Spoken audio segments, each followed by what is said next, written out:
Ciao, sono Marco Gamba per Radio Iscuta Web e oggi siamo all'Auchan di Pirri.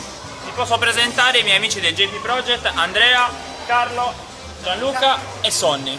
E sono qui come associazione del Jurassic Park. Vieni Andrea. Ciao. Ciao a tutti. Andrea, ci spieghi da dove nasce l'idea e come siete nati? Ok, allora, diciamo che siamo nati all'incirca verso il gioco mix scorso, però non l'edizione invernale, quindi quella di maggio. Ecco, spieghiamo anche che cos'è il gioco mix. Sì, è una manifestazione a tema cosplay, ma anche videogiochi, fumetti, curata dall'associazione Mondi Sospesi in ambito nella zona di Cagliari. Avete vinto un premio a Sì, questa abbiamo vinto manifestazione, premio come giusto? miglior gruppo, sì. Come avete fatto ad arrivare qui all'Auchan di Pirri a fare questo tipo di eventi? Ok, allora lo spiego praticamente. Dopo aver vinto il premio miglior gruppo abbiamo avuto l'idea di presentarci ai cinema cagliaritani perché era uscito nelle sale il film di Jurassic World. Abbiamo montato un primo stand rudimentale, abbiamo iniziato così facendo animazione nelle sale dove abbiamo fatto un filmato. Questo filmato è arrivato alla cifra di 22.000 visualizzazioni. Dopo questo cosa abbiamo fatto? Abbiamo continuato portando il nostro stand in degli eventi cosplay, uno dei quali è stato l'evento di Stefania Lai alla Vetreria di Pirri. Siamo poi andati a Sassari, dopo Sassari ci siamo esibiti nella fumetteria Terre di Confine. Dopo Terre di Confine alla fine ci siamo fermati per 6 mesi perché avevamo voluto preparare un progetto in grande stile che abbiamo voluto appunto proporre ai centri commerciali e vi spiego adesso di che cosa si tratta. Esatto. Ecco, spiegaci, Esatto. spiegaci. Questo ovviamente, come ci dirai, è solo una parte della tua immensa collezione che io personalmente ho visto e vi assicuro che è veramente importante come dimensioni.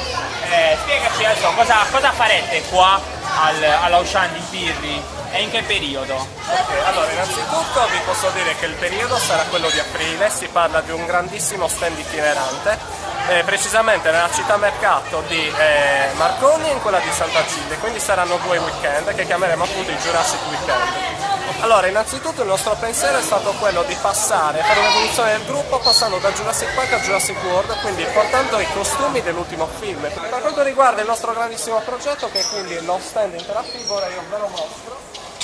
Eccolo qua. Allora, si tratta di uno stand che in realtà io lo chiamo progetto modulare, cioè è composto da diverse aree dove ci saranno appunto i membri del nostro staff, che sono i ragazzi, alcuni dei ragazzi che qua vedete, in realtà siamo in 15 ma il numero sta sempre crescendo, e si vestiranno appunto dal personale di Jurassic Park e di Jurassic World. Parlando dello stand, allora che cosa abbiamo? Abbiamo un primo gazebo che noi chiameremo Main Gate, dove sarà diciamo la finestra per il pubblico, dove la gente verrà e potrà visualizzare delle brochure o comunque del materiale promozionale.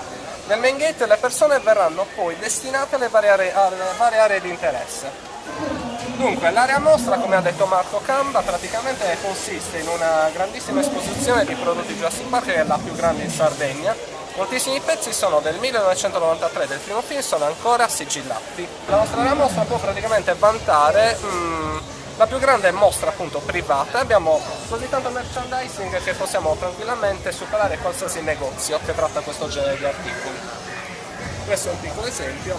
A parte questo, sicuramente ci saranno anche delle altre aree, vedo qua area fotografica, sì, area sì. Bambini, Okay. La mostra, vabbè, di cui abbiamo già parlato. Ti volevo chiedere, ma ci sarà anche uno spettacolo? Assolutamente sì. Questo perché a quanto pare ci sarà montato un palco per noi e porteremo un costume da dinosauro, ma forse chissà, forse ci saranno gradite sorprese. E niente, con la nostra attrezzatura, perché ora voi mi vedete così, ma abbiamo nel nostro repertorio tantissime cose, grandi sorprese, come ad esempio anche un drone. Metteremo in scena uno spettacolo dove cattureremo davanti al pubblico un esemplare di Velociraptor con i nostri mezzi. Avete in mente di spostarvi e andare a visitare qualche fiera di fuori? Che ce ne sai, ormai c'è stata un'esplosione, ce ne sono tantissime. Sì, allora c'è da dire che noi abbiamo avuto la fortuna e la gradita sorpresa di essere stati contattati per la prima volta dal continente e vi posso dire con grandissimo orgoglio e piacere che Jurassic Park Project Sardegna sarà presente alla manifestazione Pistoia non solo comics il 30 aprile e 1 maggio con il nostro stand up.